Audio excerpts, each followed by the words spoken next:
Did the Cubs just become the belle of the ball of the offseason? We'll touch on the move they just made, as well as break down what it could mean as we head on into hot stove season and free agency, as well as touch on more manager job openings. And free agency is officially here. Who's going to go where, and what surprises did we see with the qualifying offer? We're breaking all that down here in Barrels and Barrels, a Bourbon and Baseball podcast coming up. This is Barrels and Barrels, a Bourbon and Baseball podcast, with your hosts, Brandon Spinner and Michael Burns. Well, hello and welcome. I am Brandon Spinner alongside that guy, Michael Burns. Below us, Wes Hughes. This is Barrels and Barrels, a Bourbon and Baseball podcast. We talk high proof and high heat. Thanks for joining us. We are now in the free agency period. The offseason officially began last week, right as we started recording our episode, gentlemen. But now we are literally in hot stove season. Free agency has begun, and we've already seen the biggest shocker, I think, of a move this offseason that no one saw coming. Craig Counsell, Mikey Burns, he's a Cubby. Let's go. I don't know if I was so surprised by it because I don't think there was any reports. The Cubs kept it a secret. That I didn't know David Ross is I wouldn't say his job was even on the line. It's just when opportunity comes, you take it. If you're real serious about contending, about wanting to win. Yeah, I was blown away. How about you, Brandon? Yeah. I was driving to work and I got a text over the car. I've got Apple CarPlay and it says, Michael Burns has sent you a text. So I looked down at my phone to see what you had sent. And right above you was the tweet from Jeff Passan. And I literally out loud said, holy shit. And then I said, I guarantee that that's what Michael's text is all about. And then I started freaking out and doing like the mental gymnastics of what just happened. Like you said, it wasn't necessarily David Ross's job was on the line. It's just when you have a chance to get better. It wasn't that David Ross is bad. It was just that Craig Counsell is that good that when you have the opportunity to make your team X amount better, you jump on that opportunity. And as you mentioned, nobody saw this coming because it was very silent. They couldn't even talk to him until November 1st. So if they wanted to talk to him, they would have had to reach out to the Brewers, and then everything would have been shut because, of course, the Brewers would be like, yeah, no. So he officially became a free agent, and they leapt at it. And Wes, you were just as surprised as all of us. You were like, this is a joke, right? Yeah. You know, it kind of felt like the Cubs were walking David Ross out the back door as they were walking Counsell in the front door. You know, it kind of felt like that college scene, you know.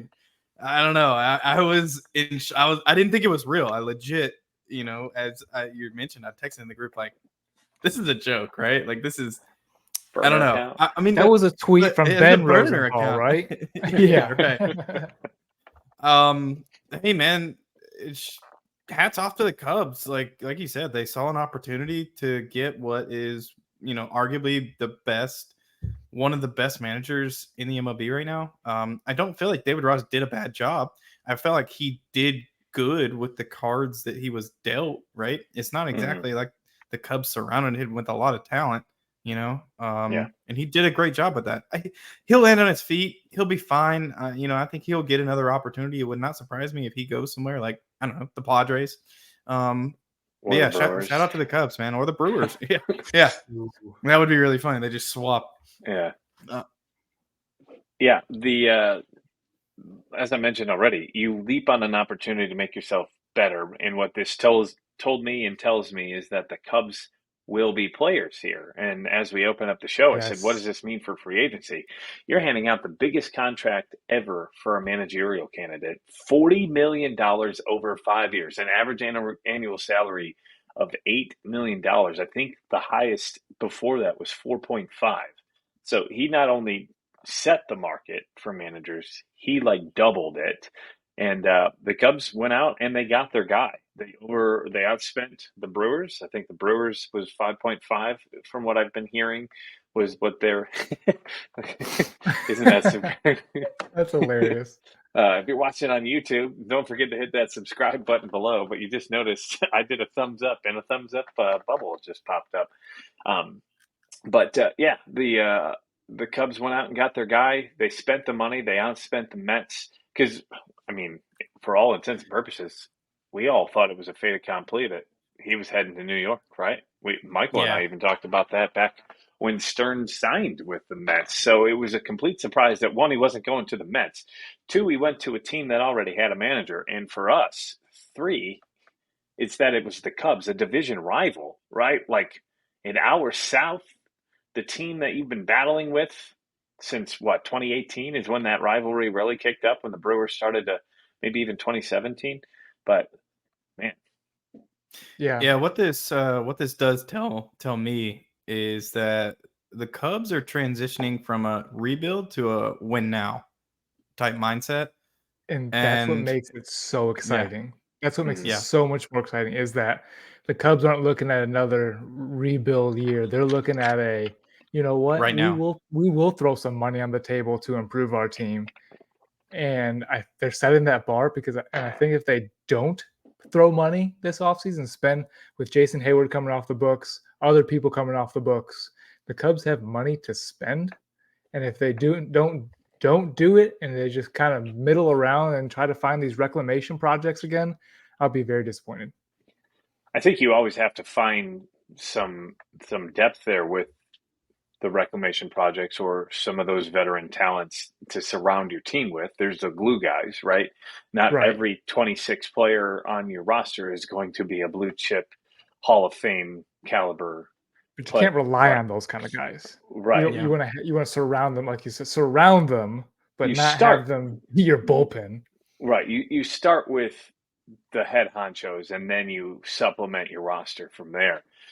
But this really reminds me of when Joe Madden became available in 2014 at the end of the season. No one expected that. There was a quirk in his contract. Now, everybody knew Counsell was coming to an end in his time in Milwaukee, but no one expected Joe Madden to opt out. And then when they did, the Cubs just jumped on the opportunity. And this is very, because they had Ricky Renteria as the manager after the Mhm. season. They said Ricky will be back until he wasn't. So they made a choice. They made a hard decision, right? This isn't necessarily an easy decision. It's a World Series hero, right? 2016, David Ross was one of the faces of that World Series championship. Home run, game seven, his last at bat of his career. They groomed him for this job. They brought him into the front office before they fired Joe Madden, and they were like, yeah, this is basically your job, and you're going to have this as long as we want you to have it. And then they left on an opportunity to get the best guy out there, or one of the best. I'd say he's top three managers in the league right now, with Bruce Bochy probably being number one. But how much longer he's going to be around? He just already came out of retirement and he's getting older. He got another World Series, so maybe a couple more years there. But within the next 5 years, he could very well potentially be the best manager in the game, and they're going to have him in tow. And now it's time to put players on the field for him. Yes. Yes, please. Yeah, and the Cubs have resources that the Brewers just don't. Like Exactly. that's I think that's the thing for me. So yeah, I'm all for it. I think Craig Counsell is a great manager. I think it's only a matter of time before he wins a World Series, because I think he does a great job.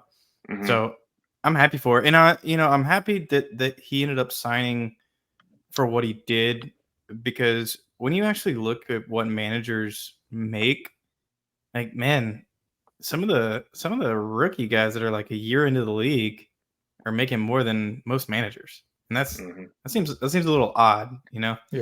Yeah. Well, even look at it coming into this week.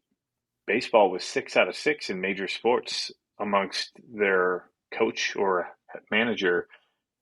And theoretically, you could say that this is one of the most grueling seasons that there is to be a manager, right? How many decisions does a manager make opposed to an NFL coach who's only got 17 games?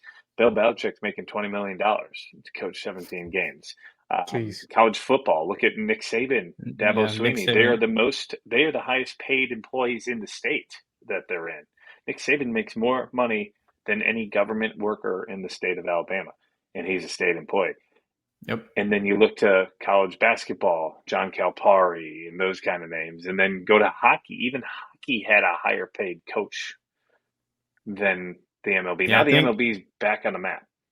I think John Cooper, with the Lightning, I mean, he was top 2 or 3 paid coaches, and he was making more than Brian Snicker when I looked. It's like, that's insane.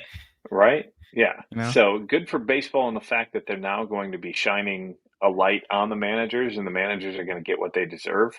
I mean, $4.5 million, right? But like, still, like, you pay the guy what he's worth to you, and they finally went out and did it. And I don't understand all the hate from the Milwaukee Brewers fans. I think it's more so butthurt than, because the amount of people who have been like, "Oh, good luck with that playoff record. Hope he'll get you to the postseason, but won't do anything." He got teams to the playoffs that theoretically shouldn't have been there. Right. Yeah. You looked at the lineup card and they were just mediocre all the way down, really. And they found their way in. They've averaged like 22nd in payroll for the last 10 years. In his 9 seasons, I think he took them to the playoffs 6 times, won the division 3 times. Now, he didn't have a bunch of playoff success, but that's not necessarily him. That's those guys on the field. I think he has Manny Grandal had a big boo-boo against the Dodgers back when he was the catcher for the Brewers. And it's not necessarily the coach. You've got to also look at the players that you have on the field. And if you're just throwing out piecemeal guys, sure, they had a great lineup there when they had Lorenzo Cain, Christian Yelich, but that was really Cain's only good year in Milwaukee. Was his first year. And they didn't even have a great pitching staff at that point, I don't believe, because that was before Woodruff really became Brandon Woodruff, and same with Corbin Burns. So you could say that the time that he has had the best team around him the last couple of years, and look at what they've been. Do you think this could be the start of the fall for the Brewers? Now, looking at how the rest of the NL Central is getting really competitive, the Reds are getting competitive, the Cubs are getting competitive. I wouldn't say the Pirates. Would you say the Pirates are getting competitive? They're moving towards it. They've got a bunch of good young talent that's coming up, right? If you look at that team, went 74? I think they were just. Yeah, they were the best team in the MLB for the first month, but fell off. Are we talking baseball in months now? Yeah, man. But I mean, if O'Neal Cruz doesn't get hurt, what's he at? 3 or 4 wins, and I believe they were like 75 and 87 or something like that. The Cubs were 74 and 88. No, 74 and 88 last year, and they finished above the 500 this past year. So it's not out of the realm of possibility, especially with Ke'Bryan Hayes. I think he just won a Gold Glove, right? O'Neal Cruz, the left side of that infield, you've got Brian Reynolds locked up. If Mitch Keller continues to improve the way he did this past year, you're looking at a Pirates team. Will be there like next year. So, who's the bottom of the barrel team then in the Central then? It's still looking at the roster now. Cardinals. Yeah. Yeah.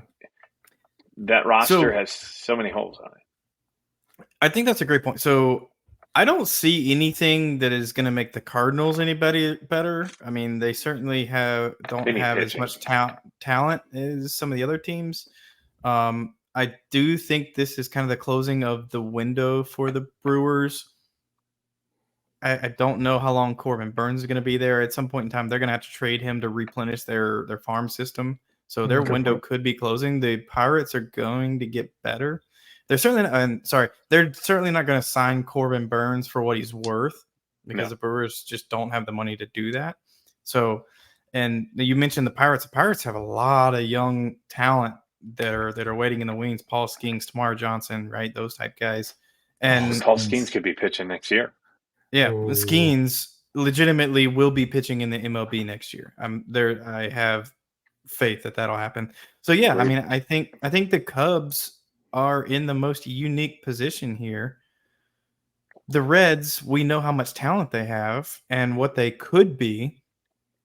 We'll see where that goes. We assume they're going to get better. So, I mean, for me right now, I mean, I think the Cubs are kind of the clear winner in that division. I do think the Reds have the potential to be the number 1 team in that division.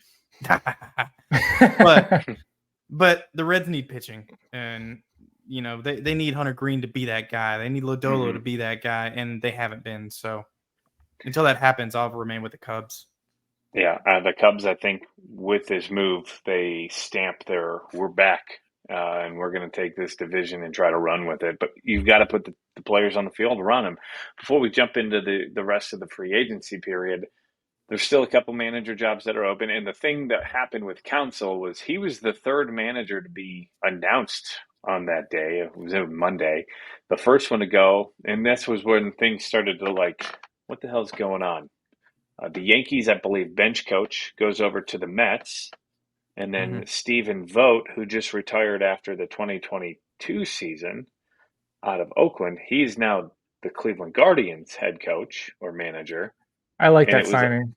It's a sneaky good signing. Too. Catchers always seem to be a good manager down the road. And I think he kind of was player manager in a way, doing some coaching things when he was playing for Oakland a couple years ago. But those are two landing spots that made sense for Counsell, especially the Mets. So I was kind of like, he must be heading back to Milwaukee. Right. Yeah, the relationship with Stearns there, kind of led everyone to believe that was where he was going to go and the Mets were going to pay him. And my assumption is the Mets hired Carlos Mendoza once they found out that Counsell was not going to sign with them. I don't know. Maybe the Mets didn't offer him what the Cubs did. It was $7 million from what I heard. $7 million? Oh, yeah. Okay. Yeah. Who knows, man? The looks of it, the looks of it, it seems that though it was money for Counsell that sold him. But he also is a Midwest guy. He's got, I think, kids in high school in Wisconsin. I think he grew up in Whitefish Bay, just north of Milwaukee. Yeah. So it's home. I think he went to Notre Dame. Yes, he did. And I don't know if he saw, his dream job was to be the manager of the Cubs. That's beautiful. So when you find that out as the Cubs and he's available and you make it work, right? So he goes to the Cubs on Monday. I believe it was yesterday. It was announced that Ron Washington is now the new head coach and manager for the Los Angeles Angels of Anaheim. I think that's a fantastic hire. That is a good direction as long as it doesn't snow there. But you try to figure out what I'm talking about, Wes?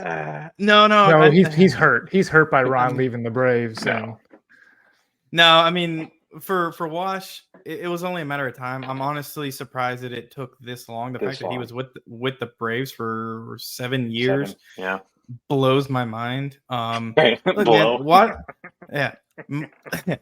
Wash is one of my favorite people in baseball, man. I legit have a photo with Ron Washington. It's my profile picture for 4 different social media sites. You're on social media? Yeah. So I think this is a great hire for the Angels.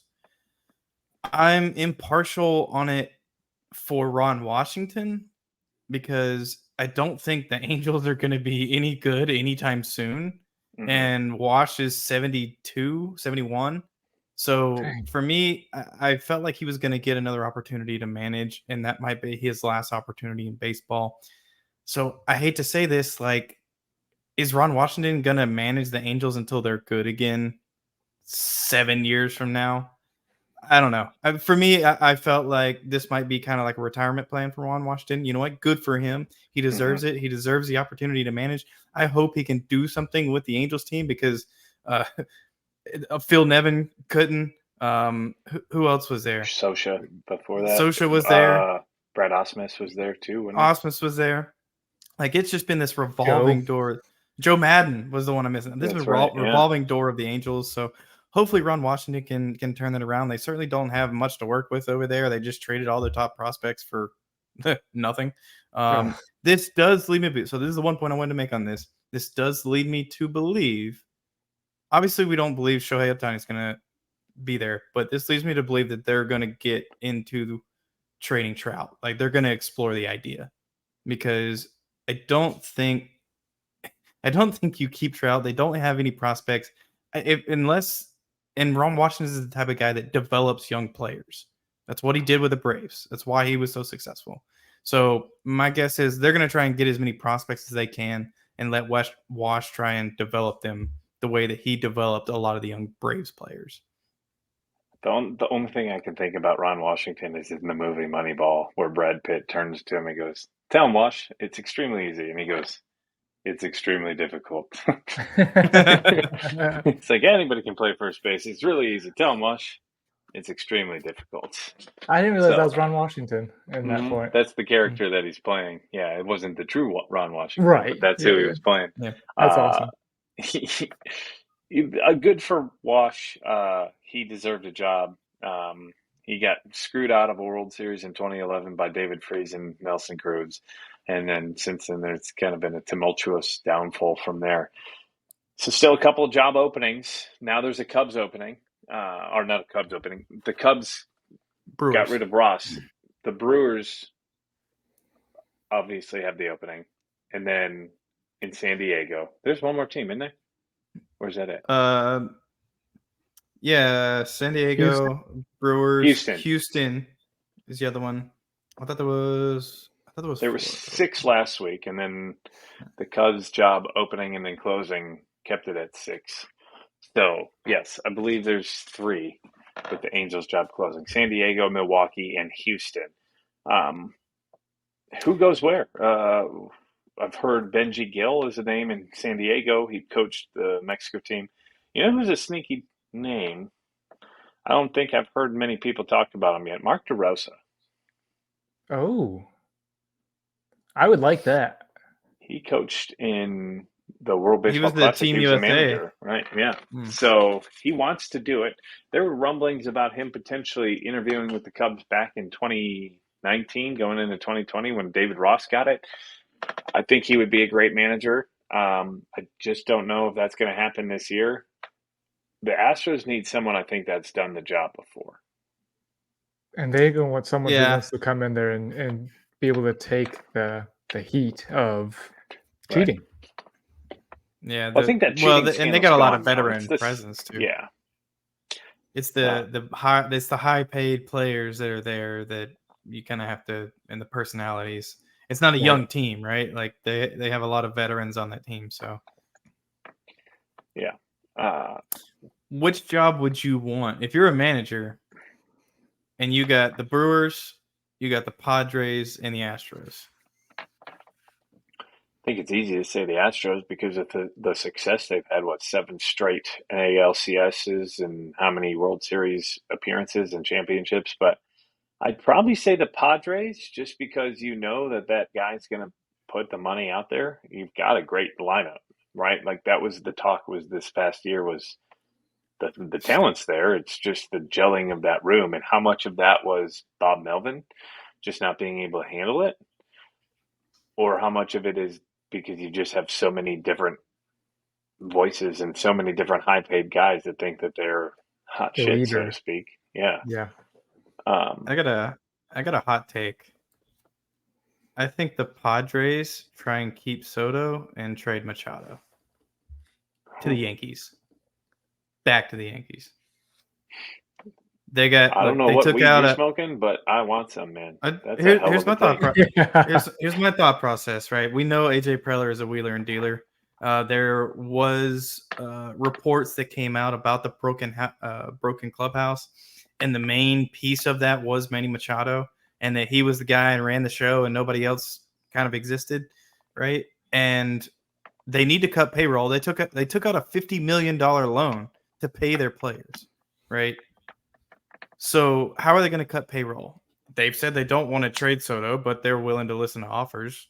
You know, like what other thing can they do? Tatis. I've heard he's on the market. Yeah, I saw Tatis. I haven't seen Machado. I don't see Tatis moving though. Do you? I could see it just for the fact that organization could be in a rough spot with him because he kind of got egg on his face twice, right? With the bike and the steroid thing, and that could be the organization's way to just wash their hands of him. Right? Like, hey, we don't have to deal with him anymore. We reset that. And I think that you could get a potentially bigger haul for him He's younger. He's got more control. That's a good point. He signed, what, a 14-year deal, I think it was? 13 Yeah. year. It was 13? Yeah. So 13, 14 years. So you got him for a long time. He's got another 12 years on that deal because I think last year was the beginning of it, right? Or was it 2 years ago? The last couple of years have all blurred together.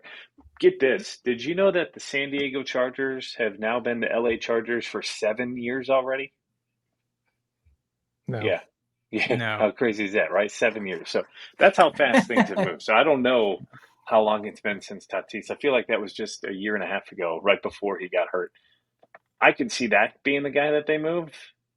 And also, out of all the guys, that's the biggest distraction in that locker room, right? Like, yeah, we don't. I mean, obviously, there's not a lot of news that comes out about clubhouse interactions, right? It's especially in baseball, that's very highly regarded. mm-hmm. So you don't really know what those interactions are, but I mean, I think you guys remember the interaction between Machado and Tatis when they went at each other in the dugout. Then this year reports came out about a broken clubhouse. I don't know what's going on in San Diego. I think reported that here on Barrels and Barrels. Yeah, on Barrels and Barrels. Man, I don't know. I don't know what's going on in that clubhouse. I feel like any manager that takes that job, it's going to be an uphill battle, And also, I think it was the CBS Fantasy Baseball Today podcast that I was listening to that basically said, "Does anybody question why AJ Preller has a job?"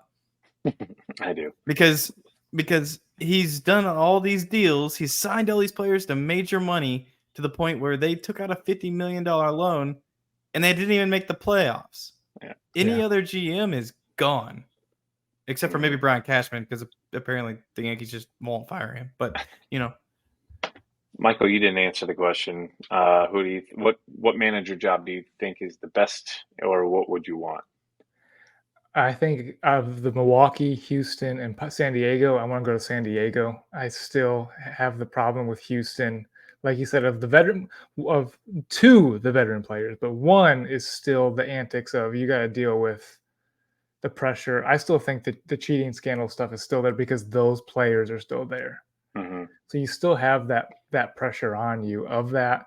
Milwaukee's rebuilding, like we talked about early in the podcast, and San Diego, like I said, you're going to get support from your front office to put players. They have players there already. They're not rebuilding, but they're retooling this offseason, but still looking to take the division. Yeah. So that'll be interesting. I assume that we'll hear by the end of this week. This podcast will drop on Podcasters at Friday morning, but you'll see this on YouTube on Thursday night, November 9th. And don't forget to hit that subscribe button below if you haven't done that already and become part of the Barrelhead crew. As far as what we're looking at past that, we're now in free agency. Free agency started, and as always, quiet, right? Because baseball is way different than the NFL, the NBA, and even the NHL. You don't have the manager or the general manager sitting on the front porch of someone's house the moment free agency opens. You got to basically make it to the winter meetings before things really start to get churning. Sometimes during the holidays of Thanksgiving, you'll get some things that leak out for some minor deals here or there. Maybe not the biggest deals, but some of the groundworks were laid this week at the GM meetings. Now we look to the winter meetings in the first week of December. And the big thing was the qualifying offers. 7 of them were extended. There were a couple of notable no's that weren't extended a qualifying offer. So Ohtani, of course, gets one. Bellinger gets another one. And then Chapman, Sonny Gray, Josh Hader, Aaron Nola, Blake Snell. We're not surprised by any of that, right? No. Yep. Are you Not surprised at some guys that didn't get it? I think the one specifically that surprises me is JD Martinez didn't receive one. I feel like he had a great year, but I think that has to assume that the Dodgers are going to make a play for Ohtani and free up the DH spot. That has to be the assumption, right? Otherwise, you feel like they would have gave him a qualifying offer. So I don't know. See, I didn't even realize that he was eligible for it, and I wouldn't have even extended him one in the first place because he's 36. Is he going to be able to get $20 million on the open market for 1 year? No. What did he just sign with in LA? Wasn't it like 1 and 12? Or I don't even know if it was that much. Right. No, I think his age is definitely a factor here for his value. But I also think the Dodgers want to just go a different direction. They want to Ohtani. They want to look at other. I mean, they could be in the play for anybody. The way they saved money this last year. 1 year, $10 million is what his contract was coming into this year with the Dodgers. His last 2 years with Boston was $20 million or 19.35. So I'm not surprised. I would have already thought that he actually had gotten a qualifying offer. So that was my bigger surprise was, oh, he was eligible. He didn't get it just because he's not worth 20.33. And I think he would have taken it. I think he liked his time in LA, and 1 year, $20 million. It's hard to turn that down when the next contract offer you could potentially get what Justin Turner's got in the last couple of years, right? So the one that surprised me the most was the Teoscar Hernandez. I know he had a down year in Seattle, but you traded for him. For the potential of getting this draft pick back for him. I don't think he's worth the 20.3, but he's young enough that I think he would have still declined it whether or not he got it and still would have tested free agency. And I think that that's a miss by Seattle, but I mean, I'll find out what he gets here in the next couple of weeks. But that was the one that surprised me the most. The other one was Jorge Soler, just because I think the Marlins just Marlined on that one. We're not going to offer anyone $20 million. Have they hired a GM since Kim Ng left? I don't believe so. No, I don't believe they have, right? So whoever's making decisions over in Miami, the owner. I mean, there's a clear gap there, right? Kim Ng took the Marlins, and we talked about this, from the laughing stock of baseball to an actual playoff team in 3 years. So, and they don't have that person, Thanks, driving the ship. Thanks. I don't. No, I'm saying like she got Jeter out of there, and then all of a sudden they're good. Yeah. Right? Yeah. Yeah, I think the age came into the factor for Teoscar. He's 30, he's 31. What I meant to say is I don't think would have taken it being his age. He's looking for a multi-year deal, his last big multi-year deal. He's 31. I think at 32, you're not. That's a big year difference, I think, in baseball, 31 to 32. If you're not a superstar. So I think he could be looking for like 3 to 4 years kind of deal right here at 31. At 32, that puts you into 36, 37 years old. That's where you start looking at JD Martinez here. Jorge Soler, I think, wouldn't have accepted it. Same reason. He's looking for a multi-year deal. It's his time for it. He's 31 this season. He hit 250 with an 853 OPS, a 128 OPS plus, 36 home runs, and he drove in 75. He was really the only power on that team until Josh Belle and Jake Berger arrived. And I'm still surprised that they didn't do it, just because you're going to get picks back if he doesn't take it. And I don't think he would have taken it. Right. He's made his money. I think when he got signed out of Cuba, it was one of the biggest Cuban signings ever, right? Like, they had to pay him a decent. He won the Braves World Series, so pay the man $50 million. So those are a couple notables. A couple other notables that were either not renewed by their team with mutual or a just team option. Joey Votto, which we'll go into depth here in a second. And then Marcus Stroman opts out of his deal with the Cubs.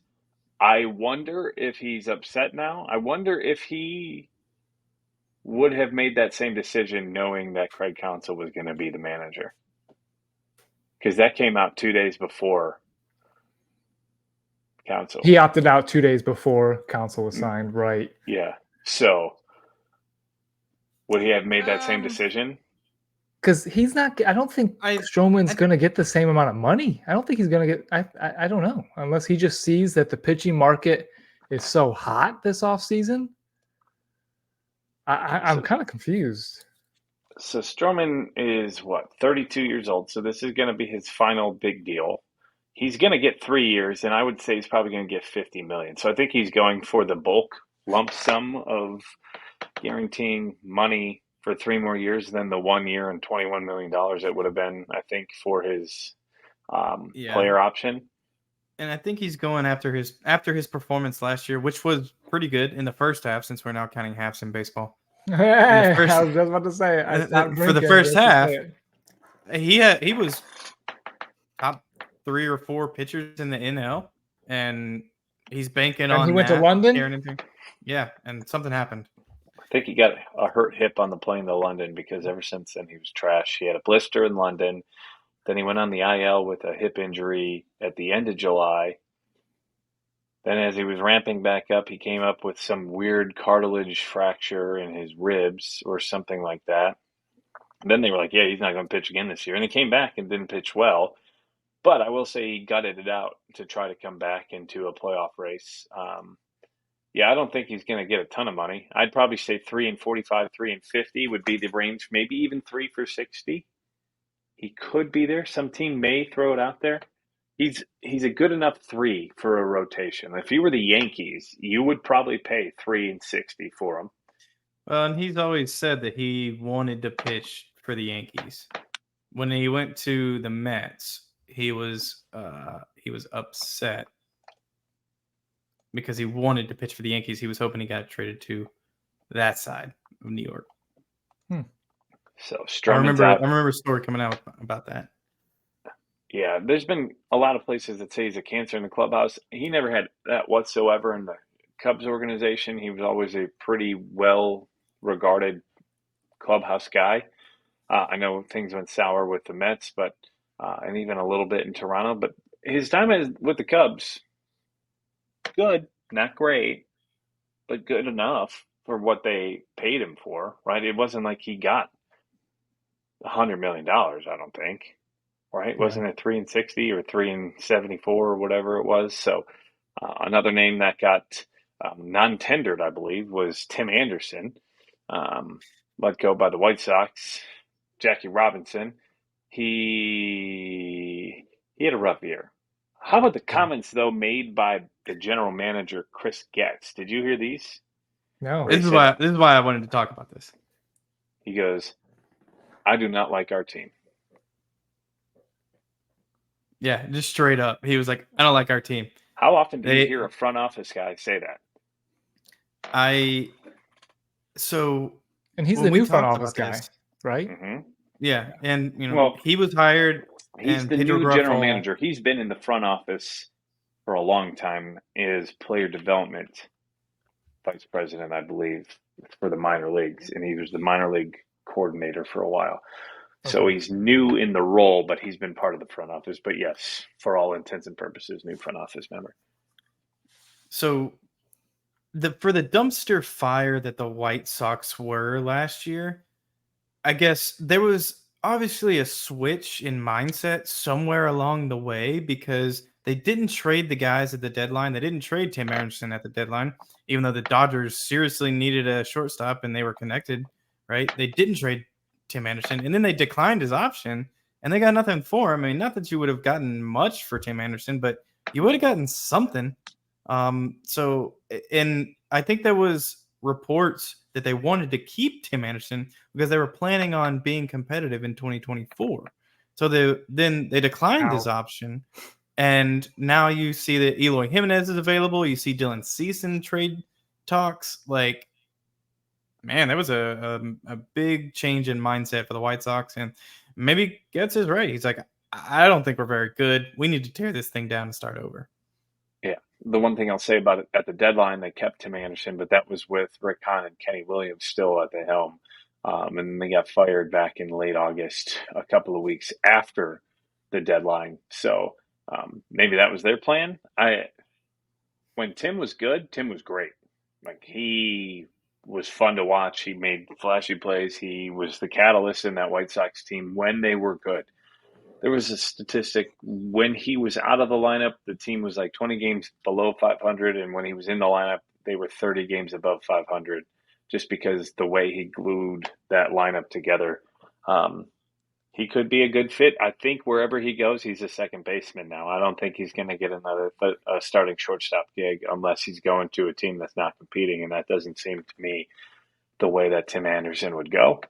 But so the other one I want to talk about is Joey Votto. I mentioned it right off at the top of this segment, but he got, for all intents and purposes, it was a $20 million team option with a $7 million buyout. So it was a $13 million decision.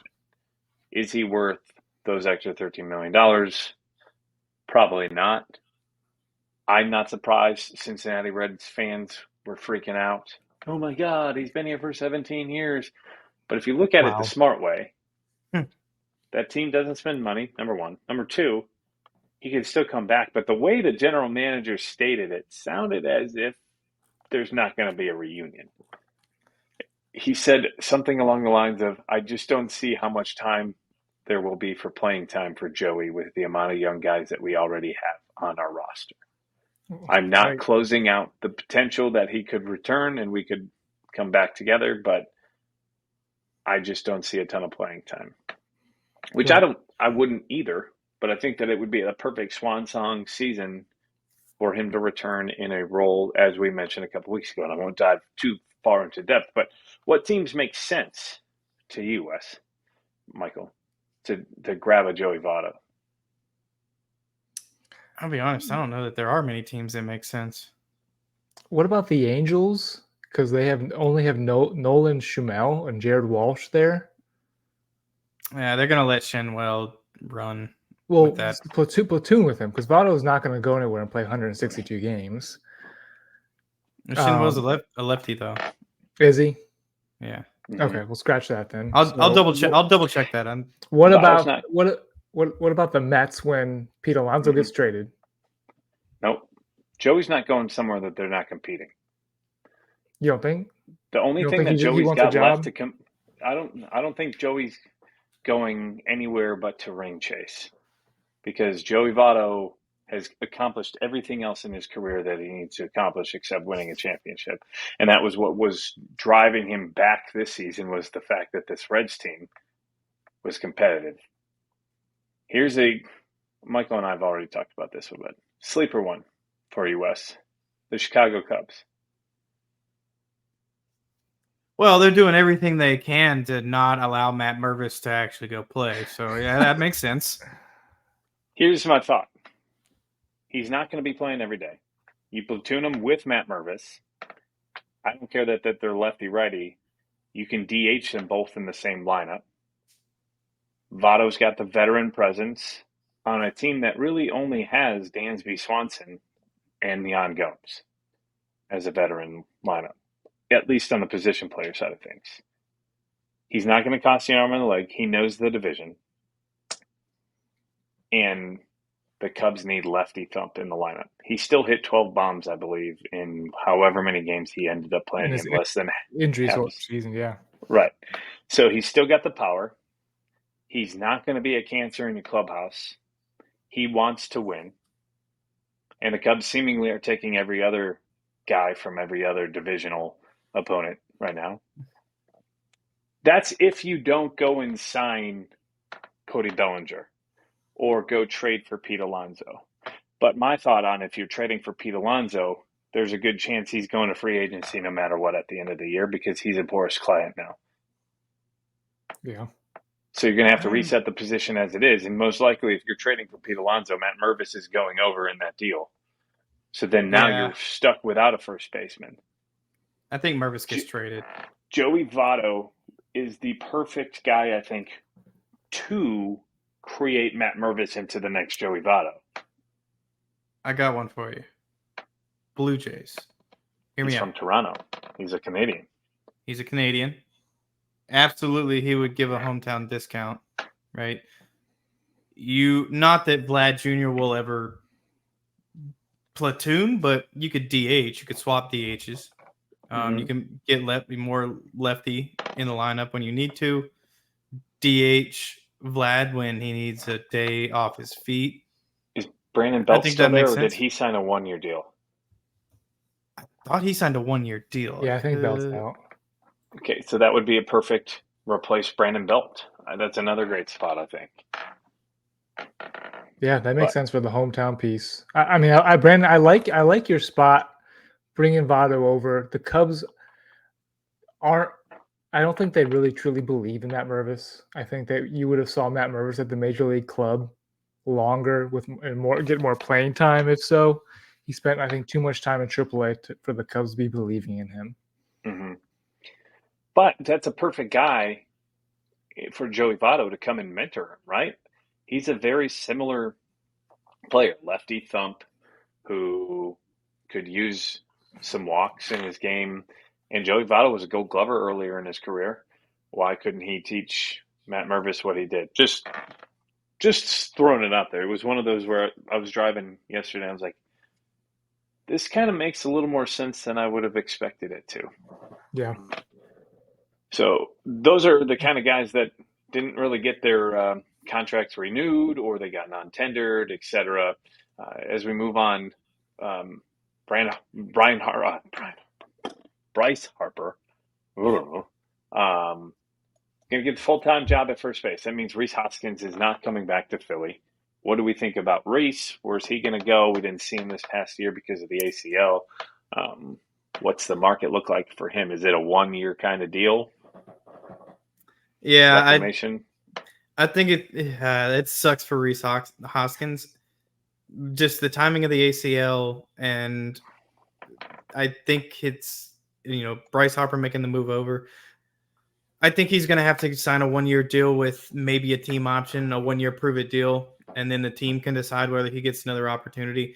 I'll be honest, I don't know where he ends up. He might end up in a place like Seattle where Ty France wasn't necessarily great there, and he could provide a little more thump in that lineup.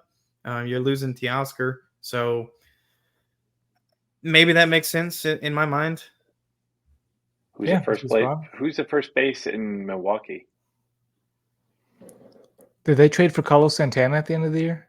Yeah, but did he sign a 1-year deal, or was it a multi-year deal when he signed with Pittsburgh?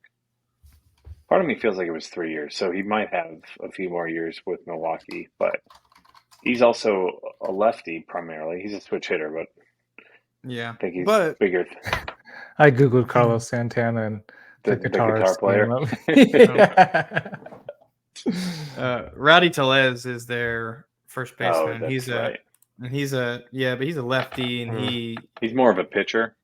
Yeah. that could make sense, right? Like if you're the Brewers, you're looking at your time with Corbin Burns. Like that clock is ticking.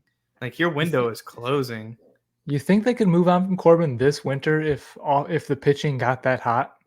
Because everybody's asking for pitching. Stroman opted out thinking. I think there's too many options, though. I think there's too many pitching options out there.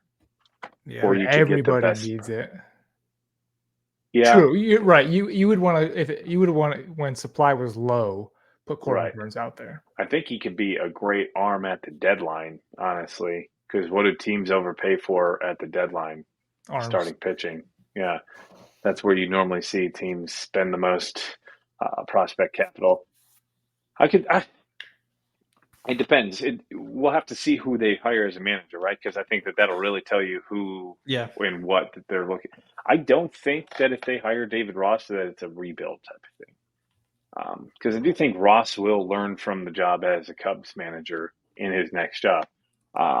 Andy Green could go up there too because he's interviewed for a couple of different jobs. Rhys Hoskins, I don't know. I mean, who's at first base in Colorado? They seem to throw out some deals that doesn't make sense.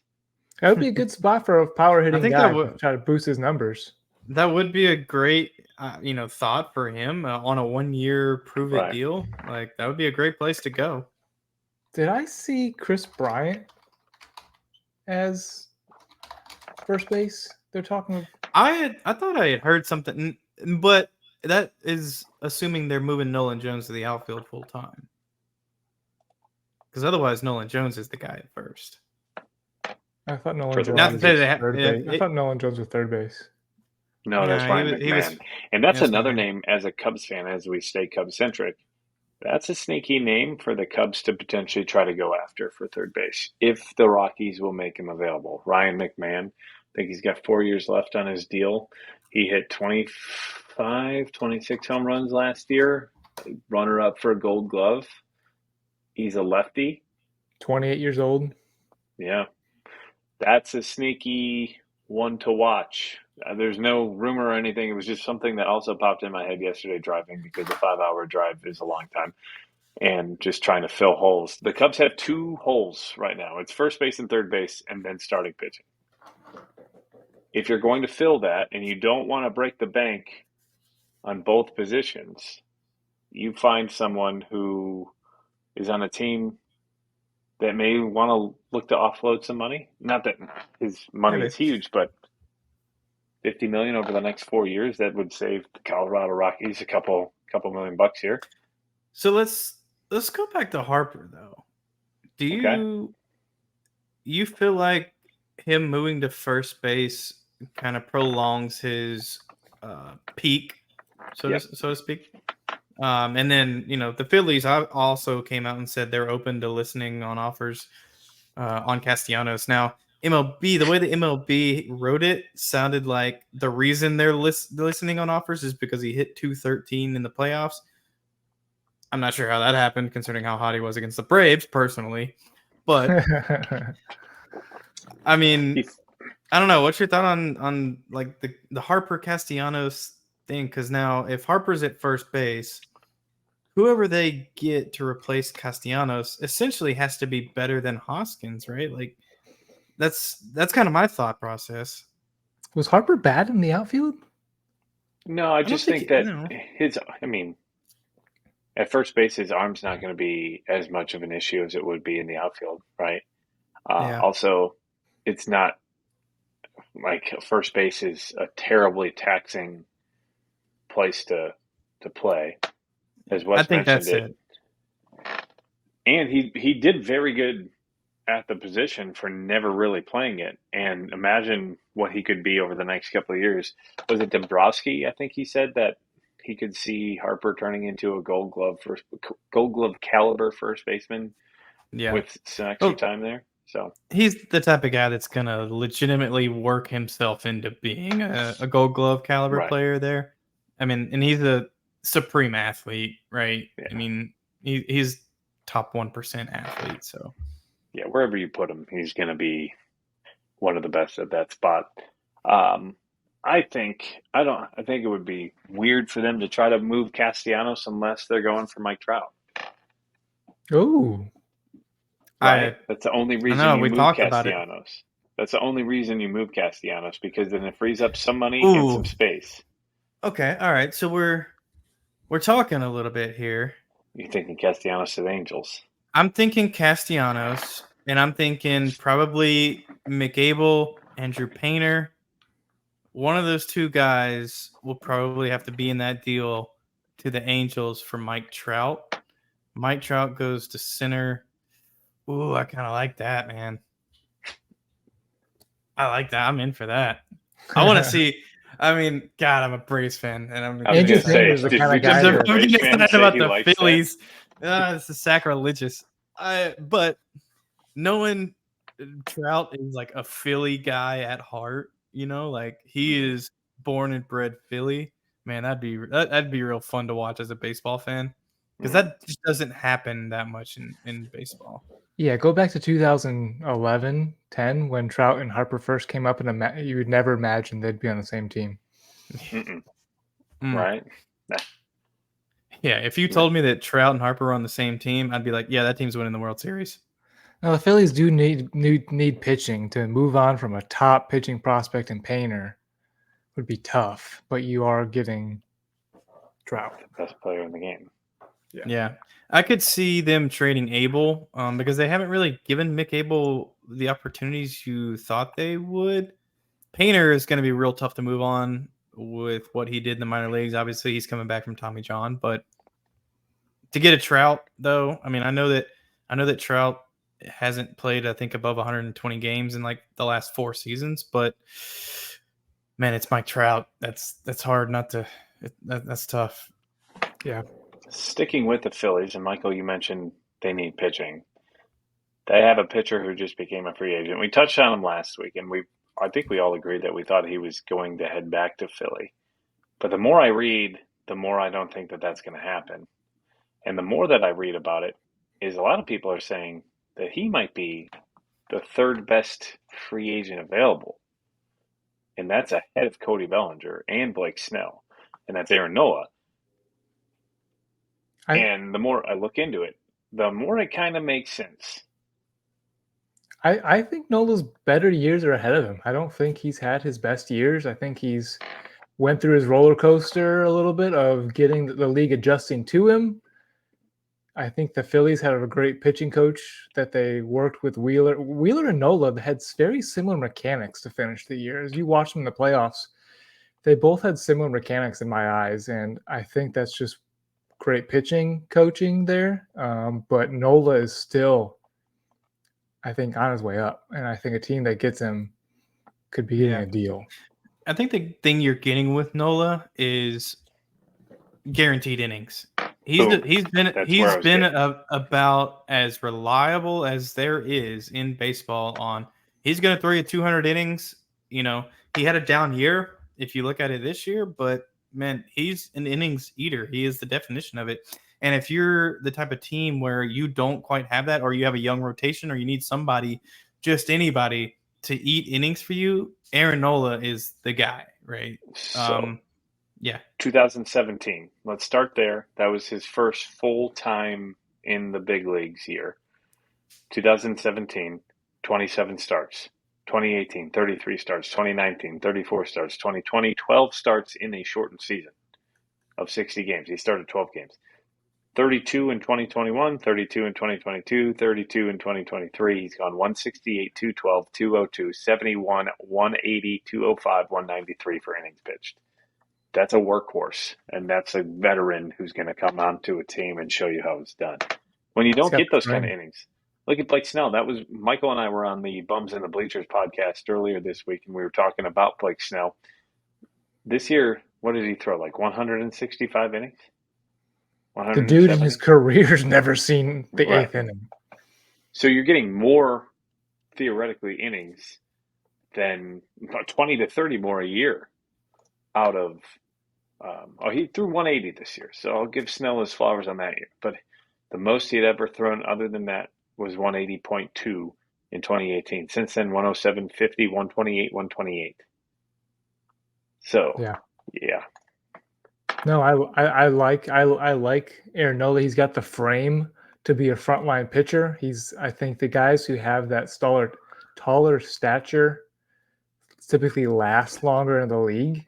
They don't have to fight their own physique, you know, and the guys who are like 5'10" more. Go ahead, Wes. To me, and we're talking about rotations that might need that type thing, and I hate to keep talking about this team because we feel like everybody's going to sign with the freaking Dodgers, but look at the rotation. Buehler's coming back from Tommy John. Kershaw just had shoulder surgery. We have no idea what he's going to do, right? The other 4 guys in their rotation are Bobby Miller, Pepio, Sheehan, and I'm missing one, but they need innings. Mm-hmm. You know what I mean? And it just seems like a perfect fit for the Dodgers. Dustin May, I think, was the other guy that was coming back. But he just had arm surgery, didn't he? Arm surgery. Did he have a second Tommy John? I think so. Didn't he go out with a You know, Dustin May. Aaron Nola just kind of seems like the perfect guy to go to the Dodgers and just give them a Band-Aid until the younger guys can kind of get there, you know? Yeah, he's probably not pitching in 2024 due to elbow surgery. That's what it says. Mm-hmm. Dustin May. Yeah, I think whatever team gets Nola is going to get his better years. Cubs. Yeah, I would love it. Nola or Yamamoto? Yamamoto. He's 25. We haven't even talked about this guy. We haven't even talked last about week this for a guy, little man. bit, but I don't know. I feel like Nola is that guaranteed thing. You don't know if Yamamoto is going to need elbow surgery as soon as he comes over. It seems that's typical. They come over to get their surgery, and they're out for their first 2 years pitching. I think Nola is more of that guarantee that I think could be an ace. So the one thing I was going to say about that, it is, you're right about the Japanese pitchers coming over and having Tommy John. And I believe, to me, it's because of the way they play with it. Baseball is a different weight in Japan and different material. I think the MLB baseball is bigger, rawhide, and I think the one they use is, God, don't quote me. I think it's like horsehide or something. I'm not sure. Horsehide. Yeah. But anyways, I don't know. I mean, Kodai Senga came over. Obviously, Shohei Ohtani came over. Yu Darvish has been here for a long time. I mean, if we're going back, we're talking about Daisuke Matsuya. You know, who's Tanaka, the guy from the Yankees that disappeared? Yeah, Tanaka, who just like disappeared off the face of the earth. There's rumblings that he's he only could 25. be back in 2024 somehow in some way. And so this is the perfect segue. I love Yamamoto, 25 years old. I think he's going to end up like at the Yankees, Mets, right? A team like that. Really excited. I mean, didn't he break Yu Darvish's strikeout record in Japan? I thought I saw that. I think that's going to be great. But it's all Japanese to me. I don't know. There's another guy that was in Japan that we should probably talk about too. Ishigaga or oh no. This guy's American. Oh. Trevor Bauer. Do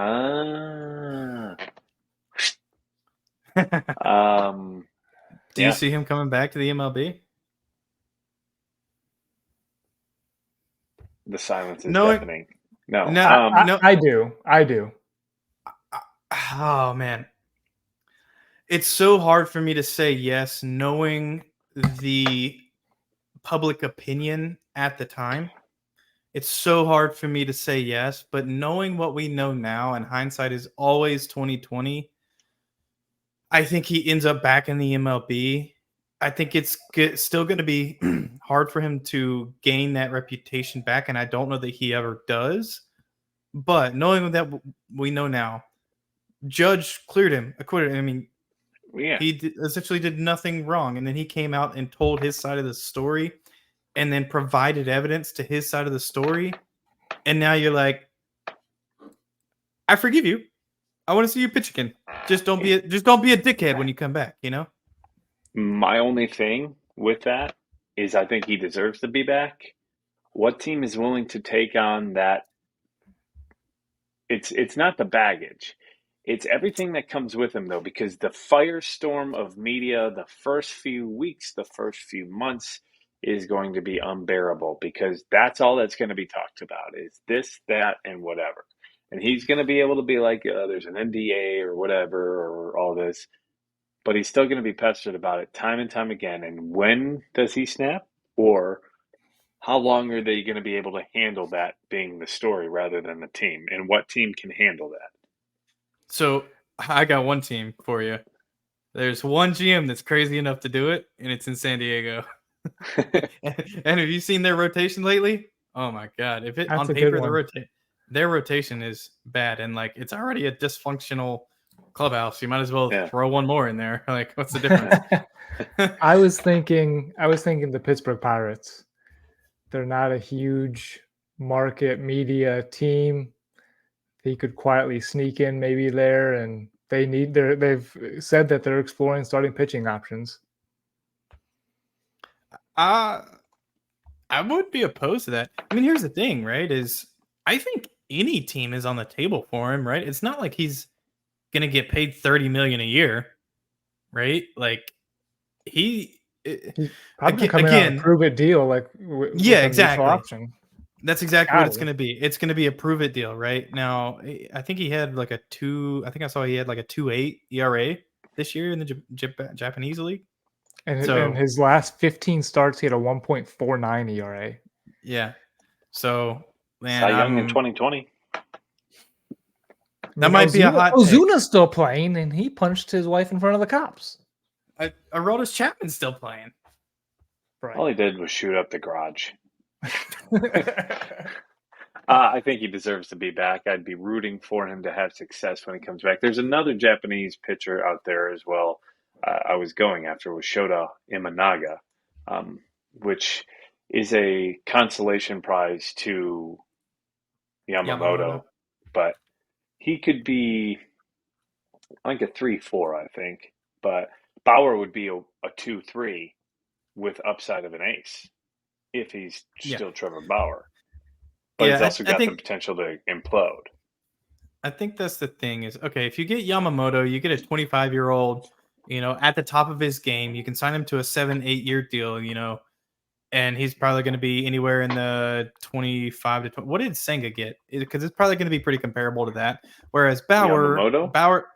I'm saying Yamamoto is going to be. So you see what the projections for Yamamoto are? They're ridiculous. 9 and 225. 225.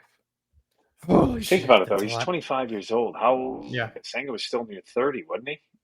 Yeah, typically for those guys that come over from the NPO, like they're older because they're not able to be posted until later. Right. Until they serve so many years. But this guy started in the league when he was 18.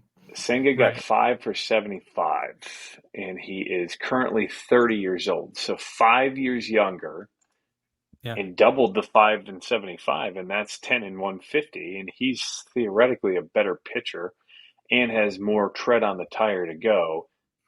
So at least 10 and 200 wouldn't be out of the realm of a possibility, I wouldn't think. And who can afford that, right? Like, who's going to go out there? Giants probably, Padres probably, Mariners. I think Mariners, Yankees, no doubt. Boston, Chicago Cubs. Those are your 6 teams, I think.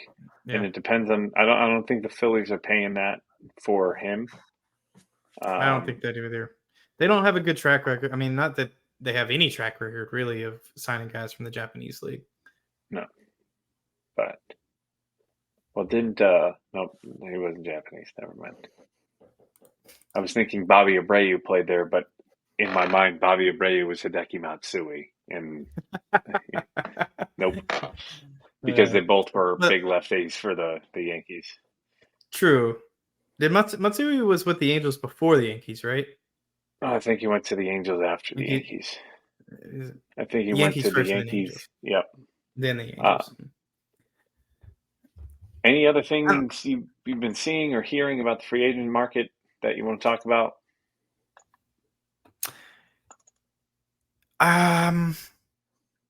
Should we talk about Juan Soto? I mean, it's up there in the air. I don't know. Yeah, I don't know.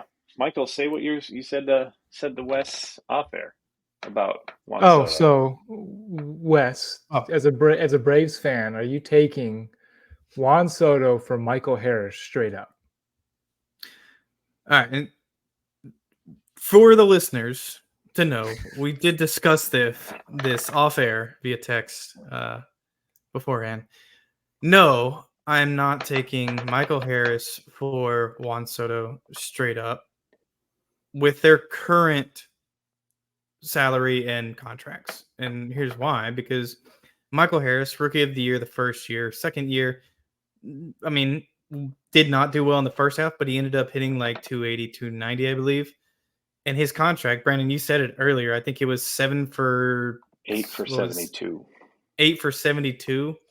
Whereas Juan Soto, 1 year of Juan Soto in the Atlanta Braves offense doesn't make it that much better to get them into the World Series again. That's not what the Braves need. They need pitching and they need bullpen. And I don't know that Juan Soto gives them what they need. Also, the Braves are going to have to pay Juan Soto $30 million a year, and then they're certainly not going to re-sign him, right? So we're giving up one of the most beneficial contracts in Michael Harris, a bona fide Gold Glover in center field, for 1 year of Juan Soto. And I just don't think that ultimately would be a good trade for the Braves. So me personally, no, absolutely not. I wouldn't do that. A big problem with is the Braves have no help coming from their farm system. Zero help. they have their top 10 prospects are mostly all, I think 8 of them are pitchers, and all their ETAs are 2027. They're all in A ball. So the Braves don't have guys like Michael Harris, another outfielder bat to come help anytime soon. Well, their farm system is their lineup, right? They're all signed to 6, 7, 8, 9-year deals on a cost control that's going to get them the next decade. I mean, who isn't locked up on that team? The shortstop, right? Yeah, that's the only position. One. Yeah. Murphy's locked up long term. Riley long term. Yep. Ozzie long term. Olsen long term. Harris long term. Acuna long term. Ozuna would be the only other one, right? Well, and the other thing is too, I think Max Fried is about to be a free agent, so that's a guy you got to pay, man. Like that's your horse. He's been your dude for a couple of years now, so I think the Braves got to pay him. And Brandon, you made a great point earlier about Soto, right? Everybody's talking about a trade and sign. Yeah. And the Braves aren't going to do that, right? Like, I'm sorry, I just don't see Juan Soto being traded and then signing a deal. He's going to be the number 1 free agent next year. He's going to test free agency. Right? So whoever trades for him is you win. You're going all in 100% for 2024, and who gives a damn for the next couple of years past that? Because whoever gets traded to, they're not extending him. He's going to hit free agency. As you just mentioned, he's the number 1 free agent going into next year. He'll still be what did he just play this year at? 24. He's going to be 26 hitting free agency. And dude, that's insane. His agent is Boris. There is no way that he does not go into the winter meetings next year looking for a $400 to $500 million deal over 12 to 13 years, because he still wouldn't be less than 40 years old on that deal. So is there a team? Go ahead, Wes. I think that also is a reason why it's so difficult for the Padres to find a trade partner, because any team that takes him on is essentially jumping on a grenade, right? Like, I think there's only maybe 2 teams out there that could do it, and that's the Dodgers and the Yankees. Astros. Maybe. But I don't think he improves. But where's he going to play? Right. You get Kyle Tucker. You can put Tucker in center field, I guess, or you just strictly put Jordan as a DH, right? Yeah, and put one of the other guys in left field. That's a team where it might make sense, just because look at the Astros window. It could. Their window, and the window's closing, right? Is closing, right? I don't know how much they have left in the minors. Everybody else is getting up there in relative age for the most important positions, right? Verlander, Altuve, Bregman's not a spring chicken anymore. Payne is there, but Jose Abreu is your first baseman, and you're coming off of Dusty. You're going to have a new manager, and it's going to be a win now, because there's other teams in this division starting to come up as well. That would be a team. Do you think the Phillies could do that? If it's a Castellanos? Oh, if it sends Castellanos over, does that save them money? I guess the Phillies would have to pay still. No, I don't. So that's what I was going to pose to you guys was, what team does make sense then if it's simply a 1 year and they're not going to extend him? I think that's the thing, man. I don't it's not think that they're any not team going to makes extend him. sense. It's just I don't think any team will extend him, because I don't think he accepts an extension unless it is the Shohei Ohtani contract that everyone was talking about before the season, right? If someone decides that they want to give him 10 and 60, I don't think he turns that down. But who's giving him that? Right? Yeah. And two, like, you have to know, as the Padres, because of the current situation, like Brandon said, you're not going to get much back for him. Mm-mm. You're certainly not going to get what you traded for him. So that just puts the Padres in a really, really tough spot. Are you better off giving the qualifying offer, right? Honestly, you might be. because then you get draft compensation for that, right? And When you'll he get declines restock in your it. system when you trade Tatis instead. Machado. I don't see them moving Machado. Michael and I were on the same page. Oh shit! Other side. It would normally be that way, but we're flip flopped here.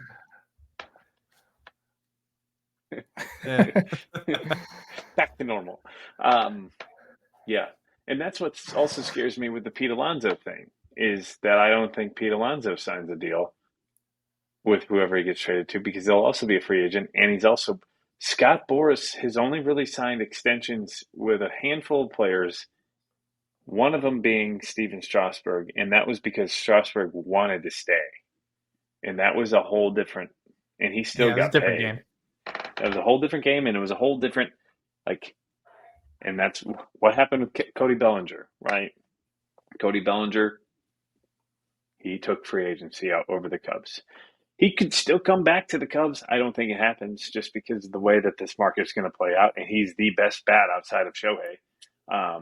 But it'll be interesting. Yeah. I do think that there should be some moves, and I think one team will overreact and go after one or both of them.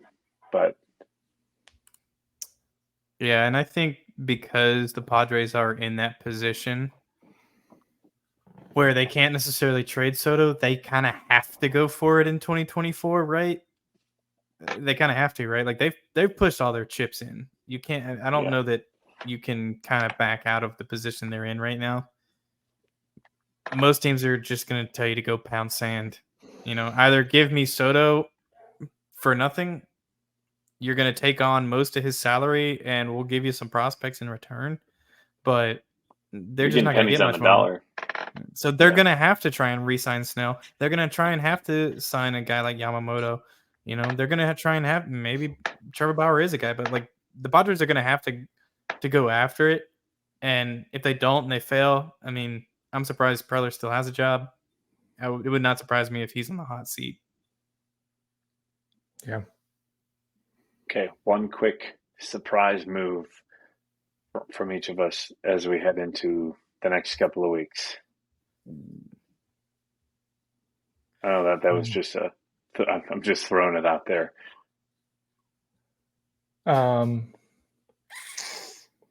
Wes, you got one? Dylan Cease gets traded. Okay. That would be a rebuild sign for the White Sox because that's the one guy that they've come out and said, we're not trading Dylan Cease. Dylan Cease is not available. That's why it was surprising because at the trade deadline, they did not move him last year at the trade deadline, and they could have gotten the world for him at that point in time. Well, I say the world. They could have gotten a great return for him at that time. I don't know that they're going to get the same return now that they were at the deadline last year. So, but I do think that they got to trade him. If they're changing mindset, they're changing course, they got to trade him. He's going to bring back the most of anybody not named Luis Robert. Shohei Ohtani signed with the Chicago Cubs. That's my surprising move. I've got here. I'm just reading this, and I like it. Why I'm reading it, I'm going to say it. The Brewers sign a former player to be their manager, and it's Ricky Weeks. Ooh. They don't need a big. They don't need a big name because they're not all for it mode. Does that mean Prince Fielder is going to be their hitting coach? Yes. Might as well bring back JJ Hardy and Corey Hart. Corey Hart. Ben Sheets is a pitching coach, or who was the right-handed Hispanic who started with a G, a Y first name and a G, not Yasmani Grandal, but Giovanni Gallardo. That's it. Giovanni Gallardo. Yeah. See, I knew the initials. You knew where I was going. Yes, I can see the guy. Chin strap. How about Jeff Jenkins? If we're going to go down that route. Craig Counsell. Oh wait, he's taken. Hey, that's right. He chose us. Well, that has been a a pretty good in-depth episode of what's gone on over the last week of baseball here on Barrels and Barrels, a Bourbon and Baseball podcast. If you made it this far, I am Brandon. That is Michael. Below him is Wes. You're probably watching on YouTube. Don't forget to hit that subscribe button below, almost to 1,000 subscribers. And also you can find us on Instagram, Facebook, and TikTok, all under at Barrels and Barrels Pod. Twitter, Barrels and Barrels. And if you're into bourbon, you can find us on another bourbon channel that is BNB Bourbon on YouTube. Find us on Spotify, Apple, as well as Google, iHeart, and Amazon podcasts. Don't forget to hit that subscribe button there as well and vote in the poll that we have on Podcasters. Who do you think's going to get this guy? Who's going to get that guy? You'll see it in the poll right there on Spotify for Podcasters. So go check that out. Any final words, gentlemen? Nope. Nothing here. I have one thing, and this is where we're at for the next couple of weeks. Yeah. This is like the dead period. Sit Until here. At least December. At least till December. The fact that the GM meetings got disbanded for virus purposes is kind of disappointing because I wanted more news to come out. Norovirus, is that what it was? Yeah, Enos tweeted that. Well, yeah, sit here and twiddle our thumbs here for the next couple of weeks. Sometimes the week of Thanksgiving, you see an urge for some of those guys who want to get things done before the holidays, but usually it's that first week or two of December as we head on into the winter meeting. So be tuned in over the next couple of weeks on our social media pages right here on Barrels and Barrels, a Bourbon and Baseball podcast. If there is news, we will have you covered. Or if there's any other rumors that are jumping out there, we will have those as well. So for Michael, Wes, I am Brandon. Thanks for watching. Michael Burns, send us home. Let's go.